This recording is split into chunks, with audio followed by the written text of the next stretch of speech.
Thanks, Alice. And Alice is recording our session because the session is also posted on our WAHHI.org website under video library. So you can go back and see the other member spotlight guests that we have. So far, we've had Betty Hambleton, and we learned all about Betty's federal career and her real estate career, and also the little known fact that she was Miss Navy, which is kind of cool. We also featured Lisa Loneman, who's a newer member, and heard all about her experiences in public health. And I'm delighted to introduce you today to Dr. Sue Groesbeck, who is going to tell us all about her world with education, among other things. So the member spotlight is a way to share information about notable WAHHI members in a different format, sharing our personal journey about life's work, as well as their journey today and what brought them to Hilton Head and WAHHI and all of those pieces and parts.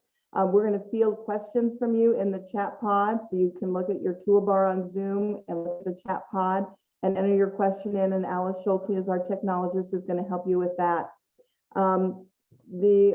She's also going to monitor us to make sure we're all on mute so everybody can hear Sue and our conversation. The inspiration behind doing the member spotlight programming was really to meet awesome women and share their stories, because we've got such an incredible group within our association. It was also the opportunity to have a great glass of wine together, sip a little wine together at happy hour, and share that piece of the story. Clinks. Clink. And I always remember, like in Fortune magazine, where it was the Doer Scotch ad, and it was always on the back page of the magazine, and it was like, what does this person like to drink? What do they like to do? Where do they travel? And so that was kind of the inspiration behind it. And I always think that the Dos Equis has the commercial about the most interesting man in the world. WAHHI has the most interesting women in the world. So that's what we're featuring in our member spotlight and with Sue today. At the end of today's session, I will send you a little email feedback survey that you can give us some feedback around member spotlight and what you liked or ways that you think we can improve, because this is a new programming option for this year. And we specifically wanted to do it for the winter months when people may be at home and not necessarily a lot of daylight to be doing fun things on a cold winter day.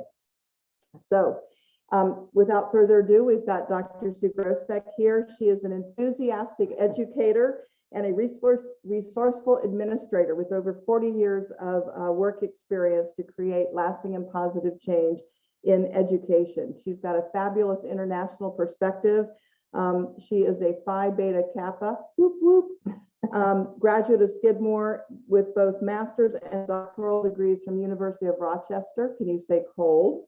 And postdoc at Columbia. She's gotten 2 Fulbright grants, Germany and Japan, and she's also a fluent German and French speaker.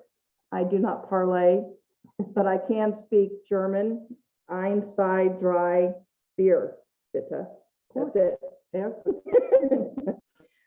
She's gotten a lot of different awards that you could read about on the website when you registered for today's session, and she has been committed to the life of girls and women and serving others. So we're delighted that Dr. Sue is with us today. Thank you. Tell us, Sue, when did you join WAHHI and why? Well, about 21 years ago, I actually moved here for a job. I came as the headmaster. It was an archaic term at Hilton Head Prep. They hadn't come up with the times, but during my tenure at Hilton Head Prep, we changed it to head of school. So that was in 2003. I had come from Atlanta, where I was the head of school at Holy Innocents Episcopal School, a school of 1,300 kids. So coming over here to Hilton Head Prep, there were 440 kids at the time. And I had a professional life, but I didn't have many friends. So I joined WAHHI at that time. I also joined Rotary. So WAHHI was a way to meet other women, and I didn't have an awful lot of time, and I wasn't a very good member at that time. So I rejoined with enthusiasm about a year and a half ago. So Sue is a comeback kid, and we welcome you back whenever you want to make that happen. When you're involved with WAHHI now, what are you involved with? What are the WAHHI things that you like to do today? Oh, I love making a difference. I love those. I like certainly the Piccadillys. I have been improving with my pickleball skills. I don't really have pickleball skills, but I have a loving group around me, and I'm beginning to know a lot of that group. I like adventures, and I'm doing more and more things, adventures. I go to all the things at Skull Creek, and I'm raising money where I can, and I bake cookies when I can, anything, and I join a lot of the groups, and Bunko, anything. Awesome. Well, excellent. Tell me a little bit. So you have chef series. Certainly, I did the chef series this year, and I really love that group. Awesome. Tell us a little bit about your family and significant other, Mark. I'm Mark. Mark and I, Mark, we met in a church group. We were very different in high school. He wore an ascot, and I thought that was ridiculous. I was very public school, and he was very, very preppy, which sounds funny for me in that I've had a prep school and independent school life as a leader. But I drove a big clunky station wagon, and I think he drove a little spiffy car, and we just didn't like each other at all. And one day Martin Luther King died, and we all gravitated to the beach. And he drove over and said, "Oh, it's you." But we then began to talk to each other, and that was a long time ago. And we've been married 48 years. We've got wonderful children, and they're productive. Can we share the prom picture? Well, we could, but the prom picture is just going to take me a second. Okay. But the prom, Mark and I have been to so many proms that we think it might be, you're going to have to help me. Let's see if we can see this together. That's Mark. Hold it down a little bit. Yeah, Here. Mark and I at one of our proms, I sewed his pants and my dress, and we think we have the Guinness World Record because I then, after we went to 3 proms together, I then, as a principal, have been at all the proms for the next 48 years, and Mark has gone with me, and I have pictures to prove it because I'm the administrator, and so we have 48 years plus the 3 that we went to as dates. And so 51 years we've been to proms together. I love that. I love the story. I love the matching dress with the pants also. I think that's incredible. And the lily fabric is back in style. Yeah. So you've got 2 daughters. We have 2 daughters, and one is a veterinarian up in Wisconsin and married to also a doctor, and he works actually on the vaccine and some of the more scientific ends of his practice. And we teacher and her husband in Atlanta. And I have all grandsons. I wish I had a little girl to dote on. So tell us a little bit about what your career prior to coming to Heritage and Hilton Head in 2003. Okay. So you started off as a teacher. French and German teacher. I actually was a geology major too, and my first offer was on an oil rigger, and I imagined my life would be very different, lots of tattoos and working in the oil rig business. But I decided to be a teacher, and I taught French and German in the high school level, and then became vice principal and principal in upstate New York and Rochester, New York, and then became a division head at the Harley School in Rochester.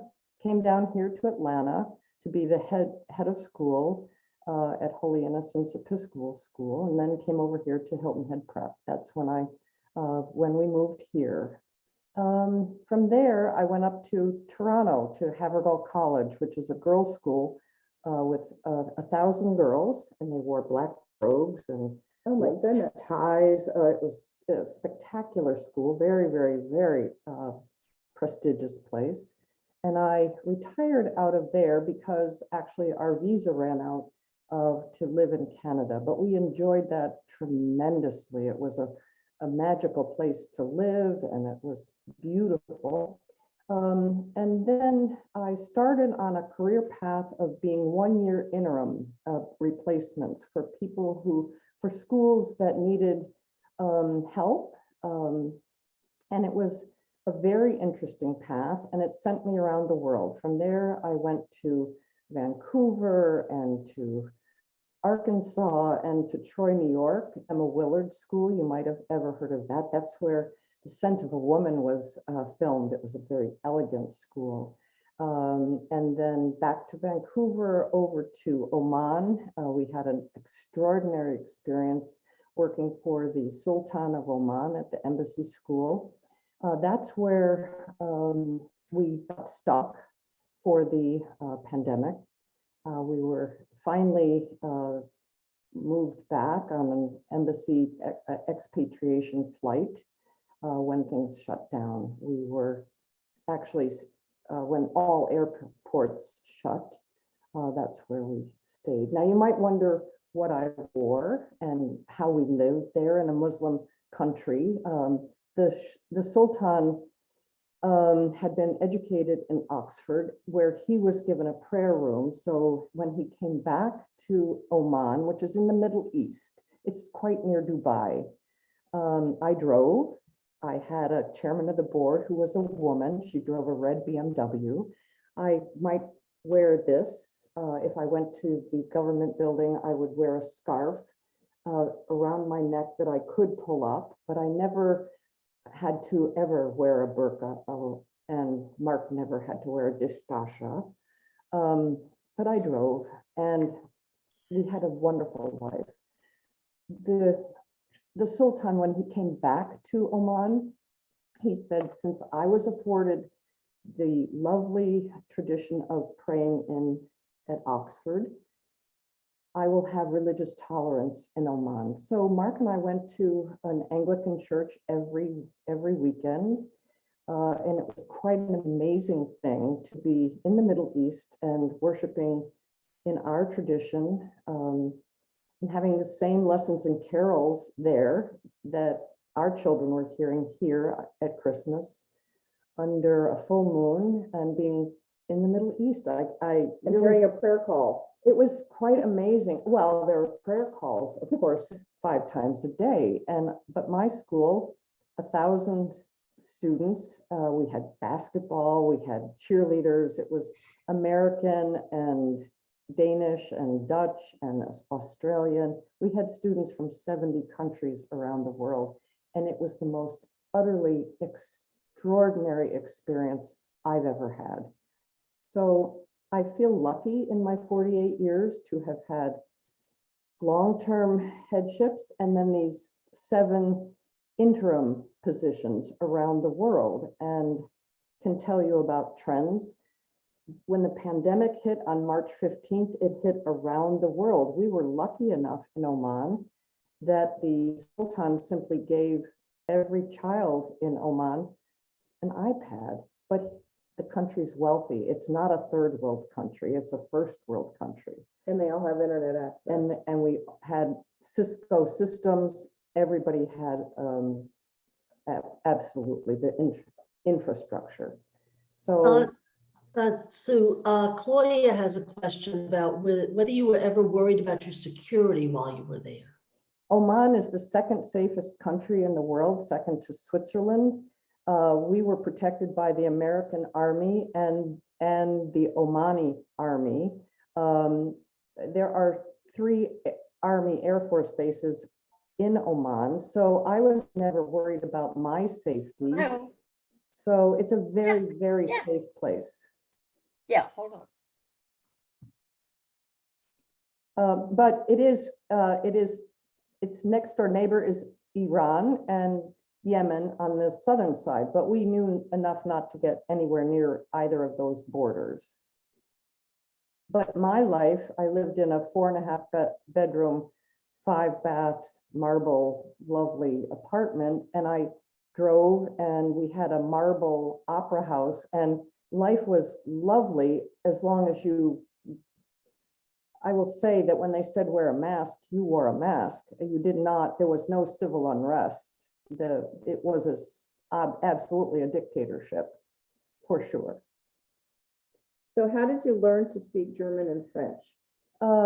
My father, a very prominent and strong-willed man, said that my sisters and I would speak 2 languages and play the piano or play an instrument for 10 years. And so all of us spoke 2 languages, and I opted for the piano, one played the guitar, and I was the oldest, so I did it the best, I guess. I did 2 languages and piano.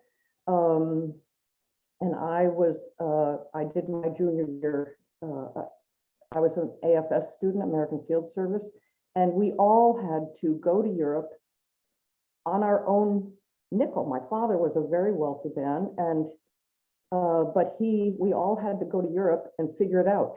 Now, we also went to college on our own nickel, which I resented, and I'll tell you that. And therefore, we paid for our own children's education in a different way. So we learned the value of our education. And I ended up paying for Skidmore the day that my daughter started Cornell. That I paid off my college loans, and I'm being very frank with you, but he had very different values about how he was going to spend his money. And so I'll show you another picture, which I shared with Sue and I have the piano thing in common also. My parents made me play piano, but well, we had to set the timer on the oven for me to practice because I hated it so much. Well, I was then the choir. I played piano for the church choir. Here's a picture of my dad. He was the #3 man at Vogue magazine. So, oops, I'm not doing this very well. He's the tall man at Vogue. So he was a big deal in New York City. But I went to Germany and went to the Ulmer Mädchen Gymnasium, and I can speak German fluently. And were you born in the States or in Germany? In the States. In the States. Yeah. Okay. What was it like to go from working in the classroom to being the administrator? I worried a lot about that because I thought that in the classroom I had a lot of influence over students, and I loved teaching, and I was funny, and I took students on trips to Europe, and Mark and I took them every year, and I was worried about losing my contact with the students, and I still go to their wedding. I mean, my gosh, my students are 60 years old and 65 now, but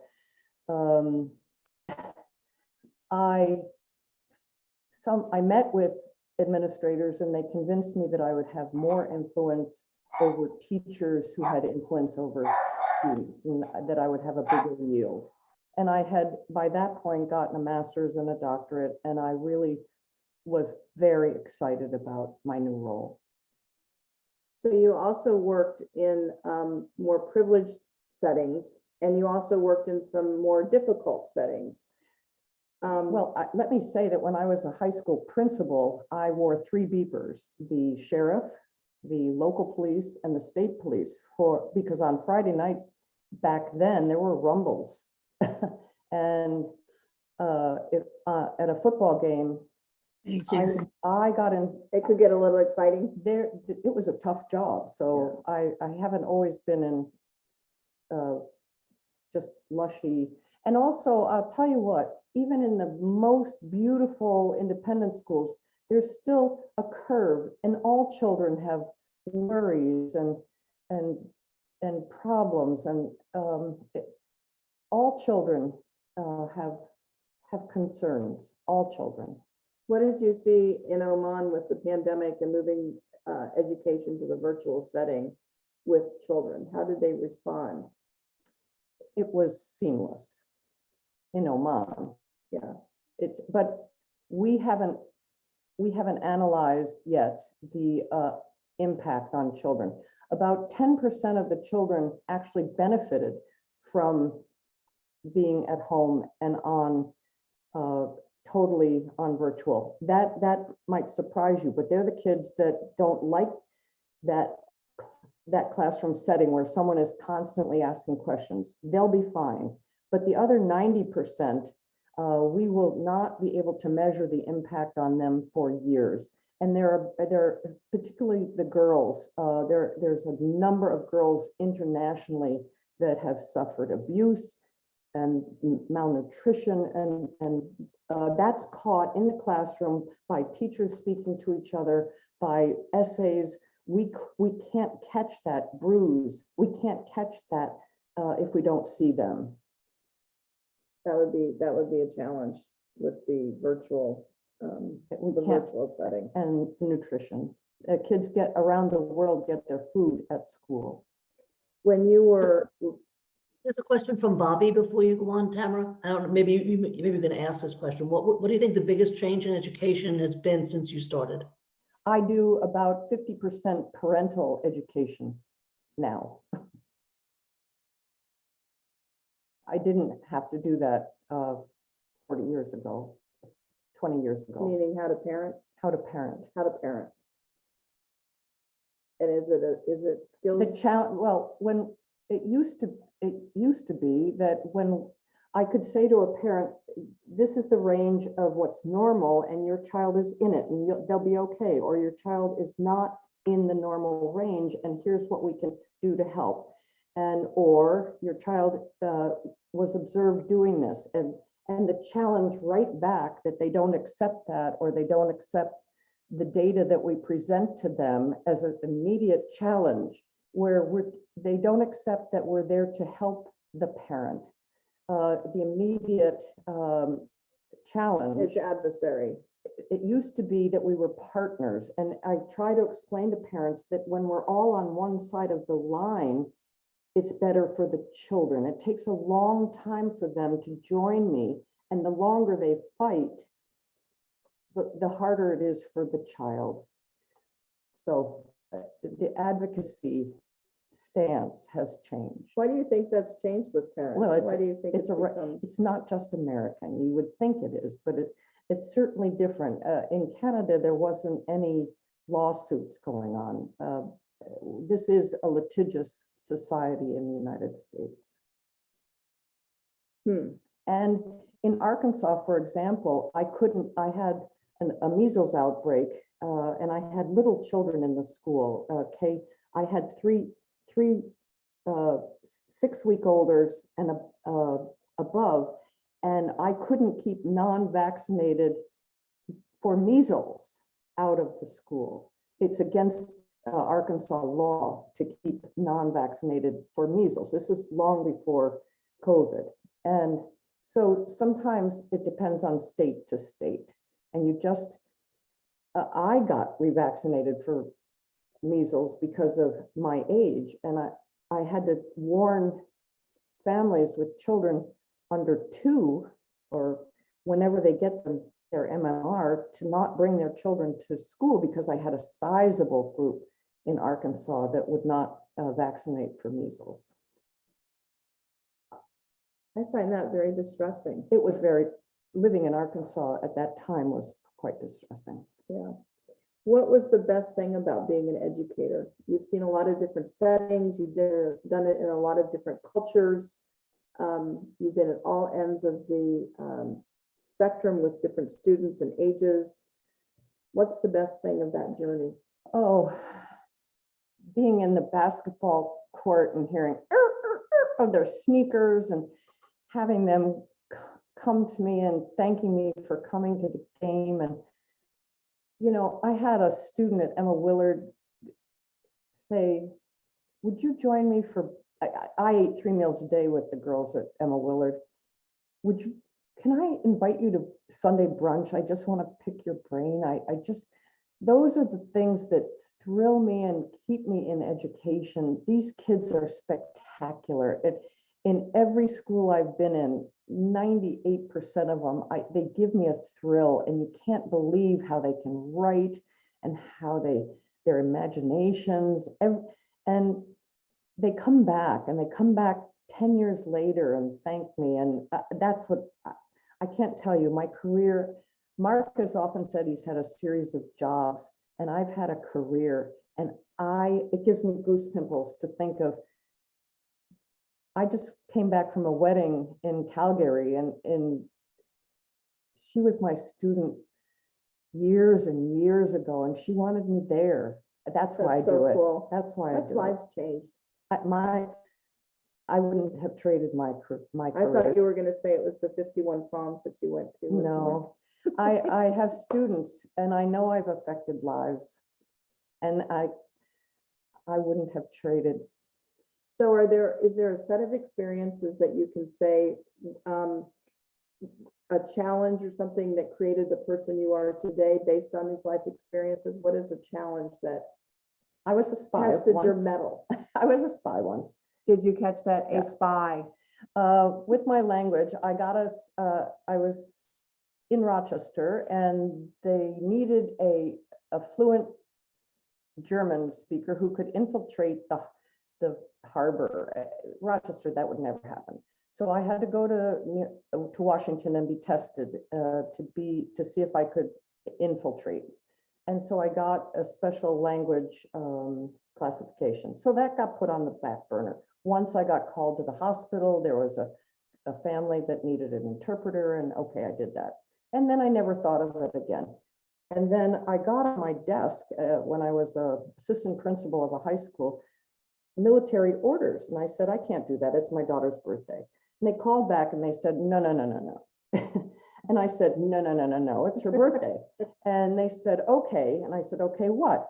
Okay, you can bring them. And I said, well, I don't, we weren't talking the same thing. Okay, you can bring them to the wall. And I said, this is 1989. So I said, okay. So about 10 days before the German wall came down, I was to go to a little town called Hof, Germany, and I would be picked up in Berlin and driven to Berlin, where I was to infiltrate the wall, but also then to go to some of the to some of the Department of Defense dependent schools, DODS schools, and reassure the teachers that not all the schools would close right away, that they were fine, they were going to be fine. But I thought it was fascinating that I knew ahead of time that the wall was coming down. I mean, I didn't tell anybody, I didn't know it was, but I had a military ranking because of the doctor part, like of a general, but I didn't know the first thing about protocol.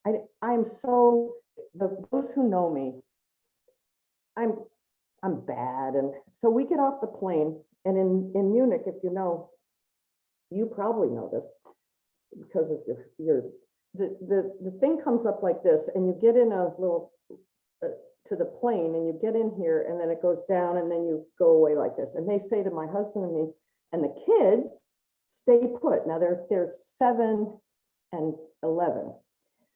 Stay put. And then they wheel up a stairs, and we're to get in this thing with flags on it.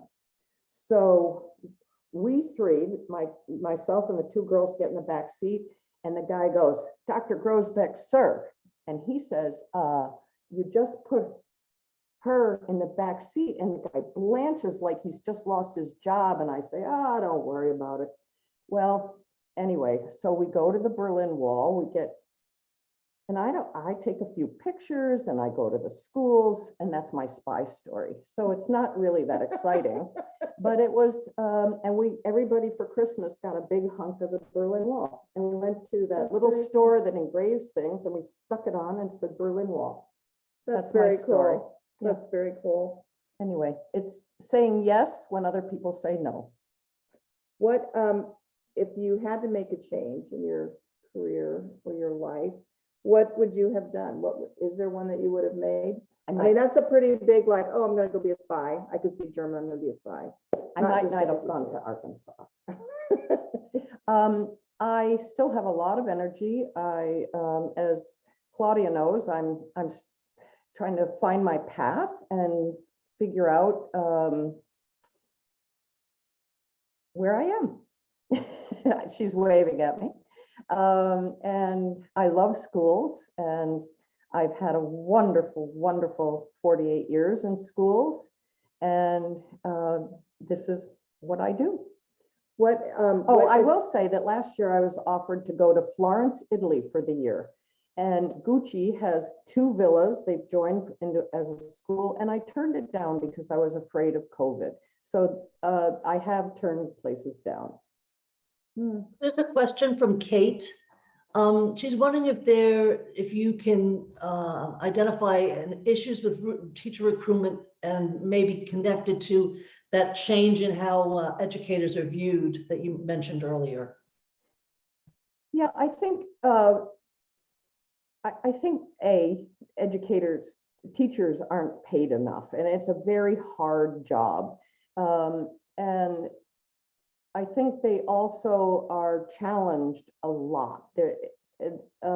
Teachers, parents don't think anything of coming right into the classroom when they shouldn't do that. Of course, and public school is, I've done a lot of work in public schools and in independent schools, and there's a differentiation between private, charter, independent, and public. So private schools are for profit, and independent schools have accreditation, and I've always been involved with ones that are accredited. And public schools are accredited and use accredited teachers, at least they should. But there are teacher shortages everywhere, and right now, if they can get you breathing and upright, it's And now they're even moving to paraprofessionals, right? And in our state. it's but if you look at the starting pay, and police are being challenged, and teachers are being challenged, and so we have to understand that it's confusing for teachers because authorities of all kinds are being challenged. So we're in a seismic shift, and I keep getting older and they keep staying the same age, the parents. So I do a lot more, as I say, parent education, and they really don't know how to parent. They want to be friends with their children, and they don't know how to have boundaries, and giving assignments. Every grade is challenged, public school or independent school. And well, you see even at the professional sport level, look at the Olympics. She doped, and then they wobbled on what to do. For educators, there was a mission to the Olympics, and the mission should have made it obvious. So in a school, you have a mission for the school, and you stick to the mission of the school, not the individual case. And it was very clear to the educators when we all got on Zooms and chats that if we wobbled like that over the individual, we'd have lost our job. To our board members or our Board of Education, to us, the IOC was way off their rocker. And I for sure would have lost my job had I wobbled like that. So I think that the whole world is suffering from we don't have clear lines, and it makes it confusing for parents and for kids, and kids do well with clear bedtimes and having good parents, having good expectations. and the parents are all over the place. What advice would you give your younger self? Looking back on those 48 years of My younger self, Your I younger worked self. way too long hours, and I wasn't there for my second daughter enough. so working on the proverbial work-life balance. I didn't have any balance. But I think loved that's my actually a job. myth. I think there is no I work-life balance. absolutely loved my job, and she seems quite happy. What advice would you give to young women today entering the education field? Oh, I do 2 or 3 Zooms a day with young women wanting to enter administration and how to go about it. And they're out there. Okay. Yeah, Right. there's still a lot of interest. My problem is that women used to be the administrators in schools, and then men found it to be, like in nursing, men found it to be a good job, and we have less women administrators today than we did in 1950. It's a real shame. Wow. Yeah. Wow. Well, all the women were the administrators. Yeah. Yeah. Every principal in every elementary school was a woman. A So very think similar about, thing happened in libraries also, same thing. Yes. yeah, kind of across the board. So be thinking about your questions for Sue. We're going to do some rapid fire questions next. Sue, do you have a best friend? Oh, I do. I have an amazing friend. She taught me to drive. She taught me to sew. She did a matching outfit for her boyfriend, so I did mine. And we talk every day. She lives in Rochester still. And we you still talk every day? Yeah. Wow, that's awesome. Yeah, without her, and she's very honest with me. That's great. What was the last book you read? Oh, I just finished The Goldfinch. I had never read it before, and I slogged through it. Did you enjoy it? Oh, Slogging doesn't make it sound like you did. oh, well, it was 1,000 pages. And well, I actually read Little Fires Everywhere over the weekend, but Goldfinch has made quite an impression. Okay. All right. Related question from the chat. Favorite author?